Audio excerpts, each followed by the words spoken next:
In our last lecture, we were listening to some texts of the Fathers, and these texts were their thinking about sacraments, but they were also descriptions of how the Church performed its rites. And you remember how I said in the very first lecture that you need to begin all thinking about sacraments with what is actually being done by the Church. You have to begin with the description. I'm going to come back in this lecture to this more descriptive mode now, because the celebration of the sacraments in the Church, which was described in those texts about the Fathers, was something that moved on. There's not a great deal of detail in those descriptions. What was recorded was really just the basic elements of the apostolic tradition, which had to be maintained, but the kind of human setting in which that was actually done was not described in any detail, because it was something that would change and be adapted constantly to circumstances. Things were improvised and circumstances demanded. They could have been different from day to day. In noticing this, we're being told something quite important about sacraments. There is a core given that comes from Jesus and is known to us in the tradition that comes from the apostles. Because it comes from Jesus, it is divine. But then there will be other things in the celebration of a sacrament that are the product of circumstances of time and place. These are human creations, and they do not have the fixedness and binding force of what is given in the apostolic tradition. Things can and indeed must change on this level. Now, what we are told about sacraments in the texts that have survived from up to the 4th century record the apostolic tradition. They're expressing the common tradition about the rites that is being maintained in all the churches.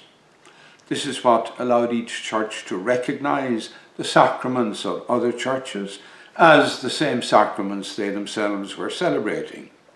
They knew that things were not being done exactly the same way in the other churches, but once the core apostolic tradition was being observed in a church, the differences of detail presented no problems. However, as the church moved into the next century, now the 5th century, the differences already even in the 4th century, the differences between the way churches celebrated sacraments become more significant.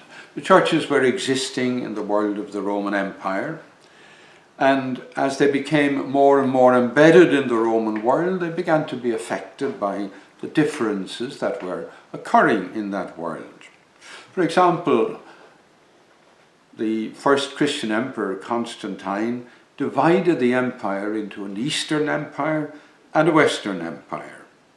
And when he did that, particular cultural differences between East and West began to become stronger. Also political differences and a major difference of language. The East was Greek-speaking mostly, the West was Latin-speaking.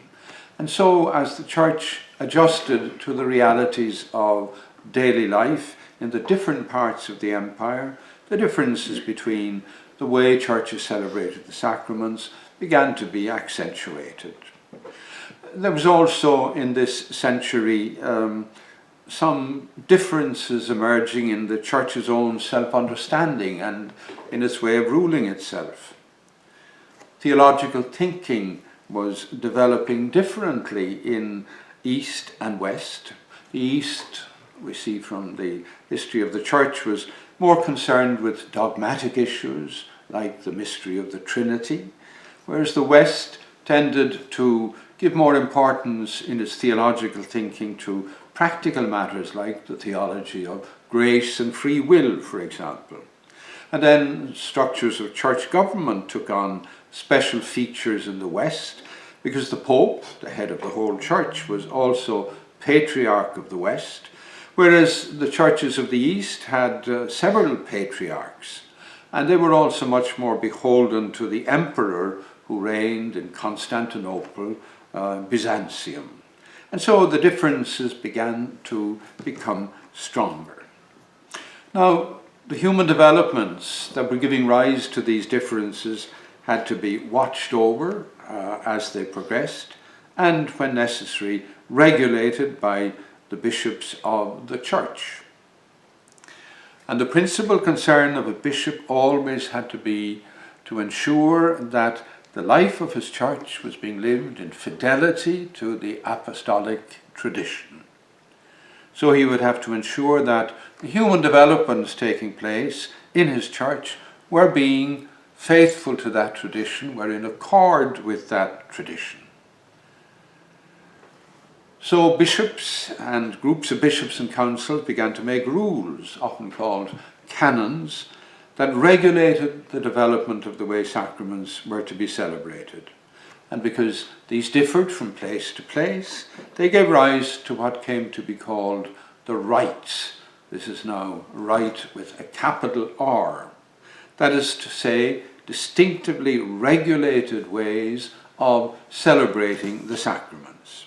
And several rites became established in the eastern part of the church, and in the west the Roman rite emerged, but also several other rites, such as the Ambrosian rite in Milan and the Sarum rite in England, for example.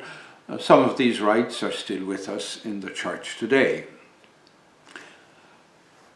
Now, these rites went through phases, and the form in which we have these rites today have been marked by these phases. And one could make a general statement that's probably true of all the rites. The phases had a creative phase, and that was when it was being established and brought into being for the first time in a particular church. And that would always carry a special weight. It would have a classical status for those who celebrate sacraments in that particular rite. And then there was a consolidation phase when a significant group of churches, usually in a particular geographical area, adopted that rite. And then subsequently there would be decisive historical phases, special moments when a significant set of historical circumstances brought about changes of detail in the rite. And some of these changes would be seen to enrich the rite in accordance with its own nature and tradition, whereas others were transitory and abandoned with time. Now, this process of development, which occurred in all the rites, was constantly monitored by bishops and councils in the church. And in this supervision, there was one infallible criterion. It was the maintenance of what the church had received, was receiving from the apostolic tradition. The changes had to be examined. They were human developments. They had to be judged against what was divinely given in the tradition. If they sat well with the tradition, brought out the richness of its meaning and purpose, then they would be cherished and authorized. But if they were coming to obscure the tradition and distort its meaning, then they were to be put aside. The churches, in fact, engaged in a constant process of renewal, the kind of renewal of sacramental practice that we ourselves have experienced in our churches since Vatican II. This is something that has gone on all through the life of the church. So I want us to look briefly at how the process that I've been describing occurred in the history of what we now call the Roman Rite, which is the rite in which most of us who are here, who are taking part in this series of lectures in the summer school, most of us celebrate sacraments according to the Roman Rite. So I want to start looking at where our present way of doing things, we celebrate according to the Roman Rite, came from. How it is a particular continuation of the apostolic tradition that we've been looking at in the first centuries of the Church's life.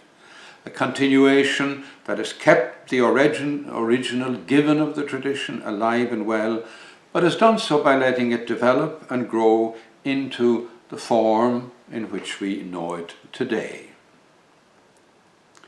The Roman Rite. Rome was the old capital of the empire, a city of important people, a city of culture. Things had to be done there with a certain style and dignity. It had a very large Christian community. Its bishop was the most important bishop in the church, the successor of Peter, primate of the whole church. After the conversion of Constantine and the establishment of Christianity as the official religion of the empire, the church went very public, came to have its own buildings and its own places of worship, and to play an increasingly important part in public life of the city.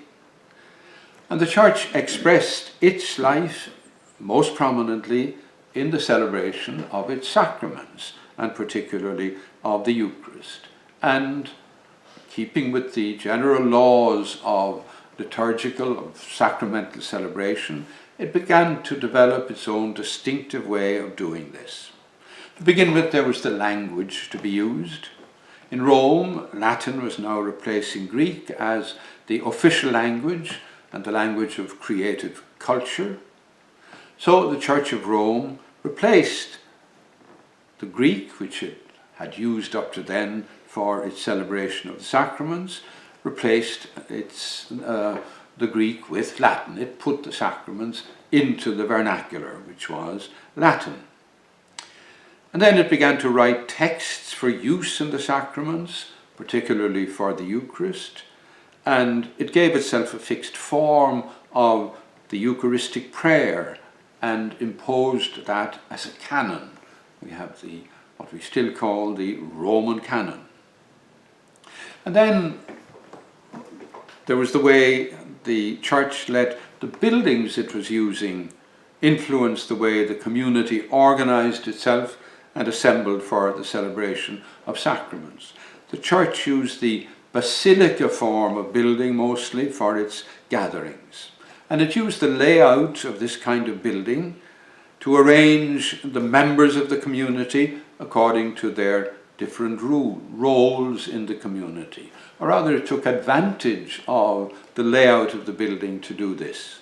The bishops, priests, and his deacons were appropriately placed in the apse of the basilica, where they were on a raised platform that allowed them to see and be seen by the lay members of the congregation. And that, of course, emphasized their importance and their dignity and highlighted their authority. The faithful then had their space in which they could see and be seen, and a space that allowed them to join in processions and to sing together in response to the singing of the clergy. Buildings, dress. The clergy for these gatherings of the church began to wear formal dress, the kind that every Roman official did when he was on official business. And these became what will later be called vestments. In their origin, they were the formal dress of Roman people used in the gatherings of the church. And then the Roman ways of showing respect to dignitaries began to be used. Lights were carried before them, which became our candles. Incense was burned before them as a sign of respect.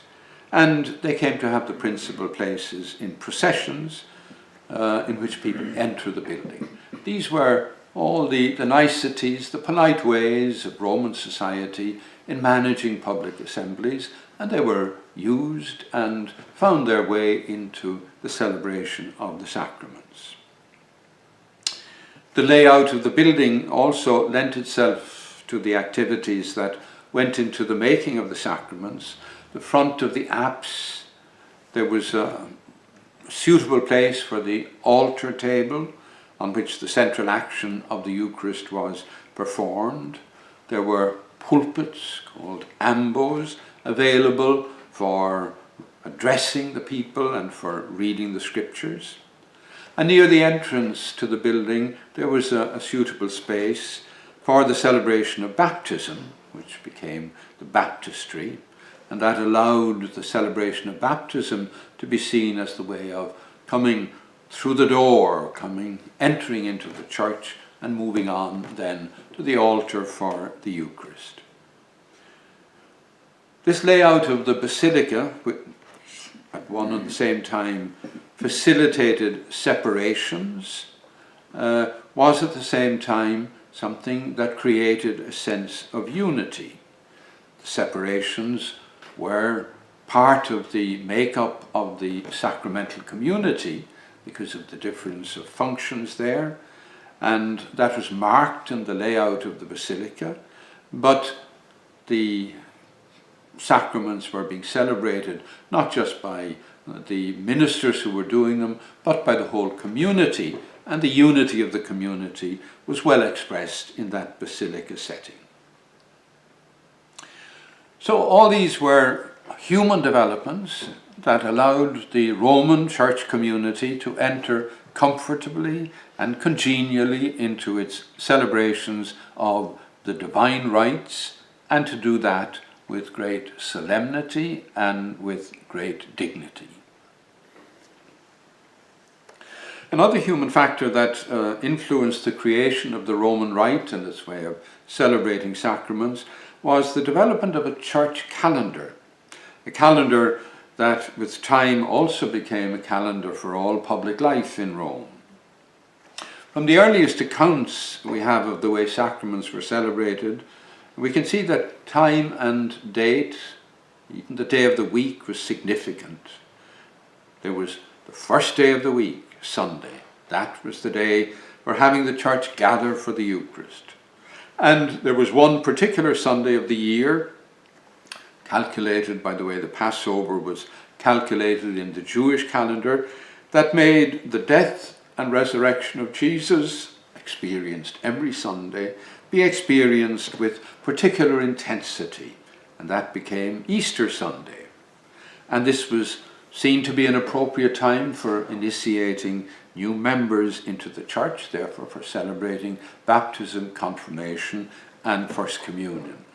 And then morning and evening also had their significance that was built into the timing of church prayers and ceremonies. And there were other factors that influenced the calendar, such as the day of martyrdom of saints and so on.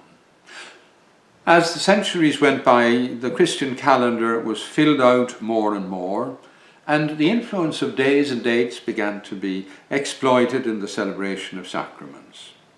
For example, preparation for Christian initiation was given a time frame. From the very beginning, from the account we read in Justin, fasting was part of that preparation, fasting of the whole community. Jesus had fasted for 40 days in the desert, and the Jews spent 40 years wandering in the desert before they entered the promised land. So a fast of 40 days, which became our season of Lent, was undertaken by the whole church in Rome and became the special time of preparation for baptisms and for Eucharist then at Easter. The preparatory rituals of baptism were built into this season of Lent, and there was also an influence of Lent on the practice of the sacrament of reconciliation. The Thursday of Holy Week became a specially appropriate day for celebrating sacramental reconciliation in preparation for the communion at Easter. These features that I've been mentioning exercised their influence more particularly on the celebration of Eucharist and baptism, which also included confirmation, to some extent also on reconciliation and on ordinations. We have little enough information about how distinctive Roman rites were created for the three other sacraments. However, we can surmise that the main sacraments celebrated in the Basilica and following the calendar, that these generated a style and practices that must have spread to the celebration of the other sacraments. The sacrament of reconciliation would have had its final rites on the major occasions in the Basilica as the Church gathered for its Easter Eucharist. Anointing of the sick, that lent itself less to solemnization, but at least we have from this era distinctive and beautiful Latin prayers for the anointing of the sick, and that surely was being influenced by the prayers and the various little rites that were being used in the major sacraments of baptism and Eucharist. Marriage took its sacramentality in those days from the civil family rites in which it was celebrated, and this was already distinctively Roman. We don't have much information about how the church blessing that would accompany these rites of marriage, about how that was done. But like everything else that bishops or priests were doing in those days, it must have had its own Roman quality. The image that is built up of the Roman Rite in those centuries of its creation, say from the year 400 to the year 700, the accounts we have and the image that we can build up, it's surely idealized, and the information we have about it comes mainly from documents that describe how sacraments were celebrated in the Pope's own church, in his cathedral. We know very little about how things were done in parish churches around the city of Rome or outside the city. However, this image that we have of the origins of the Roman Rite, it serves as a kind of classical norm against which all subsequent versions of the Roman Rite have to check their authenticity. The authority that it carries comes fundamentally from the apostolic tradition that it embodies, but it is a particular transmission of the tradition, different from the Byzantine Rite, for example, a particular transmission of the tradition authorized by the Roman Church and acknowledged by all the other churches. And the reason it is normative and an inescapable point of reference for everybody is precisely that it is the apostolic tradition embodied in a particular local tradition authorized by the Church itself.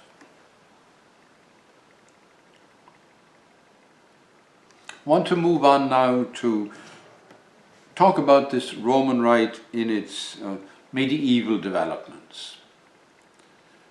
It no longer exists in the form it had in the centuries in which it was created, we say from 400 to 700 or 800 perhaps. That rite was handed on historically, and in the handing on of it, it was changed. It's helpful for us to be aware of those changes, and knowing them, knowing the gains and losses of them, that's a major help to us as we, in our turn, receive that rite and work to make it living and effective in our own particular historical situation. The Vatican Council wanted to restore and renew the Roman Rite of the apostolic tradition, and what it was receiving was not just the classical beginnings of the Roman Rite, but everything that had marked it in its historical transmission, and that is what had to be looked at and renewed and restored against the great classical image of the original Roman tradition. So it's valuable for us to know how that tradition passed on over the centuries until it reached us in our present existence. So I want to talk about a very significant period of development of that rite which occurred in the Europe of the Middle Ages. The churches around the European world developed the apostolic tradition they had received at their foundation in their own particular ways, but they influenced one another, and almost all the churches were aware of and drew from the practices of the Church of Rome, which had a primatial status among them, as well as a significant cultural and even political influence. And Rome did exercise a certain supervision on the sacramental practice of all these churches, though it didn't, from the beginning, impose its own rite on the churches of Europe, but it exercised supervision and a real influence. And it began to exercise that influence in a quite dramatic way on the medieval world through the way it influenced the new empire of Charlemagne.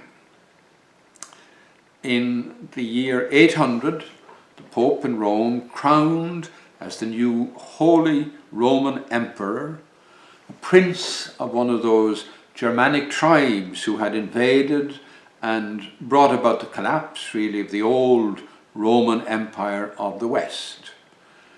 And this Charlemagne, this new Roman Emperor, he was a Christian, and he saw that the churches in the lands of which he became emperor would be a strong force for the public good and a bond of unity throughout the Europe that was beginning to emerge, especially because of the communion that these churches would have with the Pope in Rome.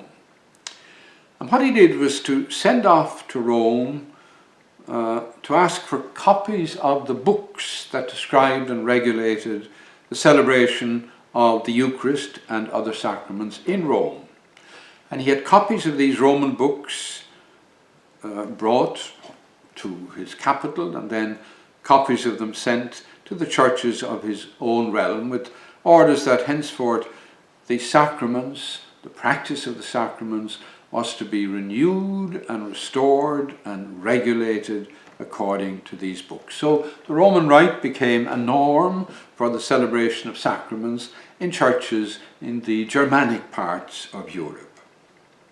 It's a norm that was never followed or imposed literally. For one thing, these books described mostly how the sacraments were celebrated in the Pope's own church, and what they prescribed wouldn't fit very easily into a small parish church in the forests of Lower Saxony. But also, the practice became subject to what must always happen in sacramental rites, to the thing that had given rise to the Roman Rite itself. The practice began to be marked and modified by the culture and spirituality of the Germanic people who were now using them.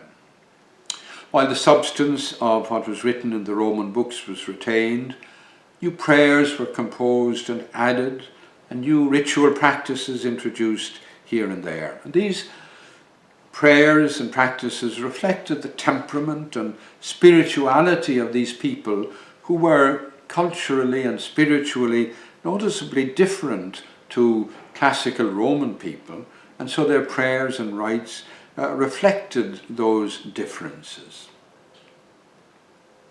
Some of the changes were written into the books that had been brought from Rome. And it's interesting that those modified books found their way back to Rome and became established features of the Roman Rite in Rome itself. What happened was that the church in Rome needed renewal after the calamities of what are called the Dark Ages, and it sent to the Germanic world and asked to have back the books that it had sent there some time before. And what it received back was copies of those books, but now modified and amplified by the changes that had been introduced by the Frankish culture.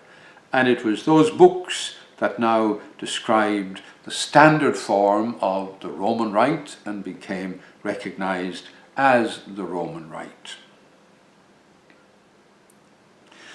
Now, while the other churches of Europe continued to adjust and adapt their sacramental celebrations to the changing situations in which they found themselves, and this continued in all the churches. And what happened there begins to highlight something that I've mentioned to be a feature of the celebration of sacraments from the very beginning. But now that process of development and change and the way it was managed became more striking and more prominent. The Church, through its bishops and other authorities, had to supervise these developments, and in doing so had to make that clear distinction between the elements of its sacramental practice that it had received from God through Jesus and the apostles, and the elements that were now being introduced and had been introduced by human initiatives. The divine elements are untouchable, and the Church has no authority over them. The human elements can be good, bad, or indifferent, and the Church has to supervise and take a stand about these human developments, sometimes welcoming and approving them as faithful enrichments of the tradition, sometimes deciding that they're not compatible with the tradition and interfere with its richness, sometimes being dubious about them but tolerating them, at least for a time, because they seem to bring some advantages to the life of the Church. During the Middle Ages, changes began to occur in the way sacraments were celebrated that went farther and faster than anything that had occurred in previous centuries. And the changes became part of the ongoing tradition of the Roman Rite that we are receiving today. As human developments, they can be seen to have received and to require that three-level of discernment that I mentioned: approval, rejection, or toleration. And so what I want to do is to mention a few of those features and invite you to begin to think already perhaps of the kind of assessment that the Church might make, that you would want to make about these developments. Let me start by talking about a general change that touched the most basic reality of a sacramental celebration. A sacrament is an act of the Church, therefore of a Christian community. In the early Church, as we saw, and in the origins of the Roman Rite, every member of the community was involved in the celebration of a sacrament. The celebrating community is made up basically of the baptized. Among them, there are those who are ordained to special ministries, bishops, priests, deacons, and other ministries. You cannot have a church without the baptized, but also you cannot have it without at least a bishop or a priest. Now, the form taken by this church community in its celebration of sacraments is affected by human factors, affected by its numbers, by the place and building in which it gathers, by the way the people are accustomed to structure human relationships in the society to which its members belong. And these factors were at work in medieval society, in the medieval church. Medieval society was very hierarchical.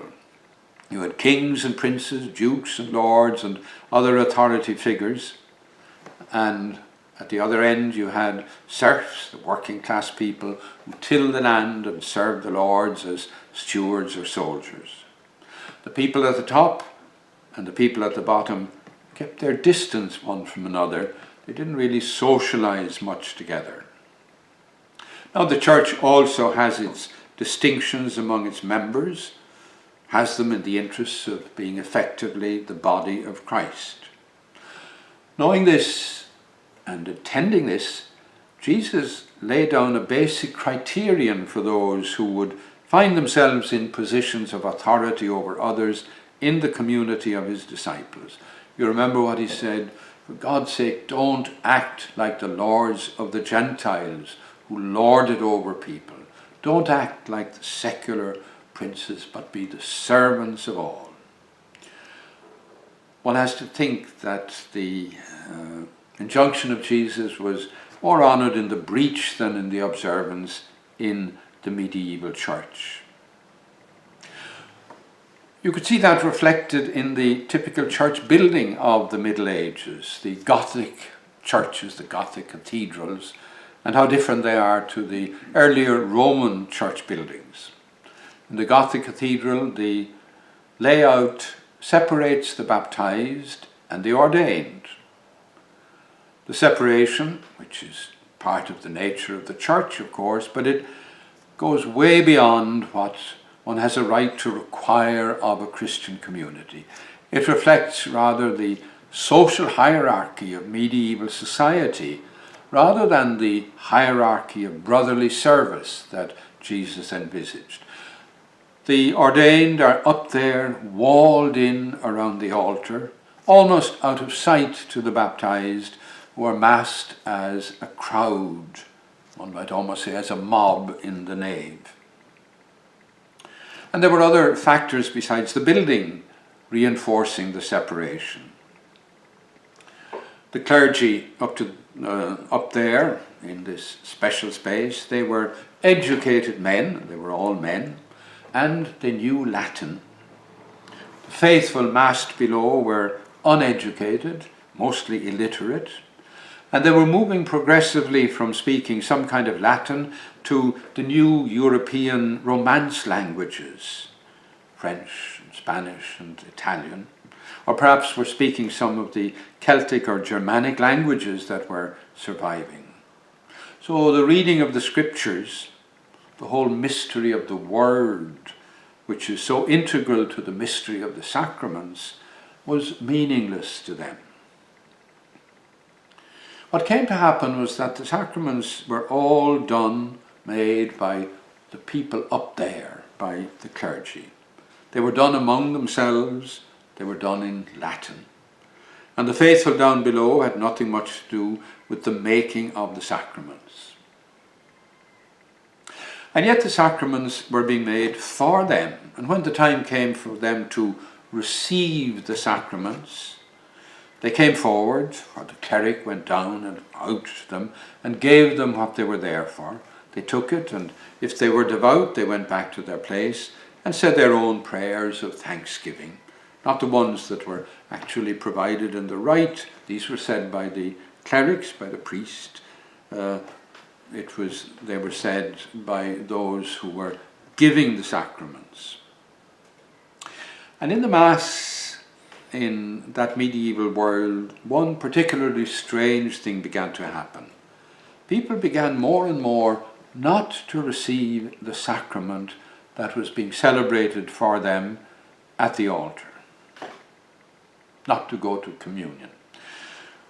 There was nothing new about some people not receiving. We saw it in the catechesis of Cyril of Jerusalem, the possibility that some people would not be able to receive the Eucharist. Those who were catechumens could be at Mass but were not given communion until they were baptized. And some people were excluded from receiving communion because they were sinners in the process of doing penance. And occasionally, in the Middle Ages, very occasionally, some devout people would want to express their sense of unworthiness by renouncing communion on a particular occasion. But these were all exceptional situations and practices of non-reception, and they were often preached against by the bishops and preachers of the time. What happened in the Middle Ages was not just this exceptional practice, but something on a massive scale, a massive extension from communion. We'll look later at some of the reasons for this phenomenon, but for the moment just let's note the difference it made in the way the Eucharist was celebrated and experienced.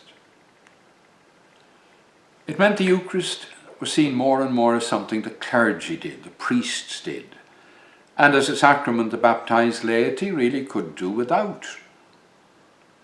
The celebrating priest always had to receive communion because that was the nature of the sacrament. Jesus took the bread, blessed it, and gave it to his disciples.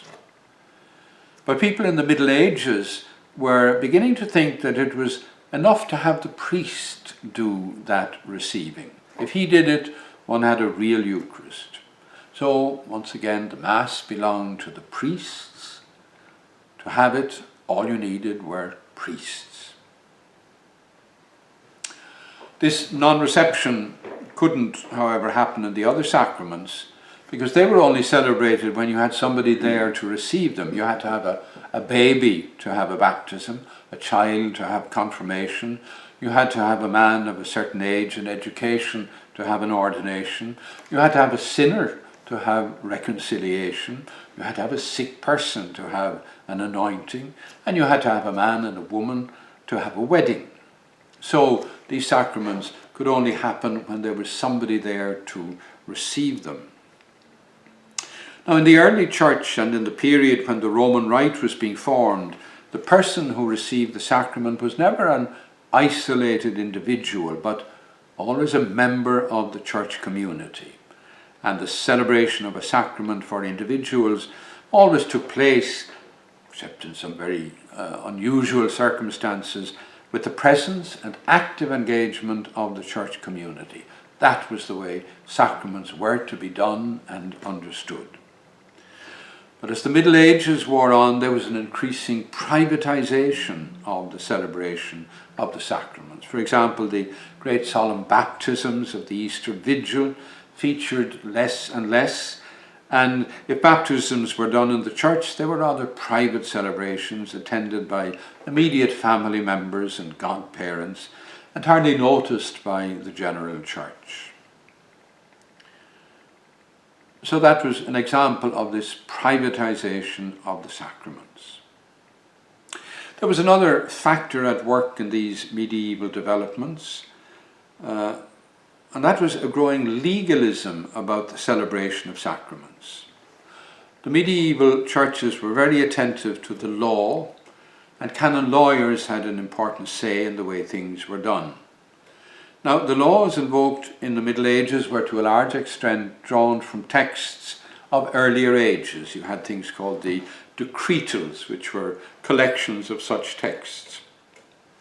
The texts, the decretals that described how the sacraments were to be celebrated, were included among those laws and treated like legal texts. And they began to be looked at as laws that told the clergy what they had to do, and especially the minimum they had to do to make their sacraments be, as it was said, valid sacraments. The texts describing the early sacramental practice of the Church and of the early stages of the Roman Rite were not meant originally to be legal texts. They were there to communicate a tradition, a practice, and give it a certain direction, not to circumscribe it and fix its forms forever. And they left considerable space for the way the rites they were describing would be adapted to the sensibilities and the spirituality of the people involved, treating them as legal texts that were saying what had to be done and maybe all that needed to be done. That was to constrict their message and to obscure their richness. An example would be the use made of the rite of baptism that had been developed wonderfully in the formative years of the Roman Rite, and that was written in the books used for the celebration of the sacraments. The rite that had been developed and recorded in the books was the celebration of baptism for adults, even if sometimes children would be included in the baptismal celebrations of, say, the Easter Vigil, but the rite was designed for adults. When the medieval lawyers looked for texts to regulate the celebration of baptism, they took these texts that described adult baptism and made them obligatory for all baptisms. And so infants, when they were only infants being baptized, or an infant, they were baptized with a rite that treated them as if they were adults, because that is what the law prescribed. That was how baptism was to be done. So that's an example of how the legalism of the Middle Ages affected and restricted and constricted really the way sacraments were celebrated, and how a great deal of the richness and wonder of the apostolic tradition and of the tradition that had been given this particular form in the Roman Rite, how it was being diminished and even lost. And that is what the Church had to deal with. Now, we'll be coming back to these practices and the way they developed in the Middle Ages later on, so we can leave it there for the moment. And the next step of our thinking about sacraments will be, as we did with the Fathers of the Church, will be how were the theologians and the teachers of that Middle Ages thinking about sacraments. We'll be exploring the medieval theology of sacraments in our next lecture.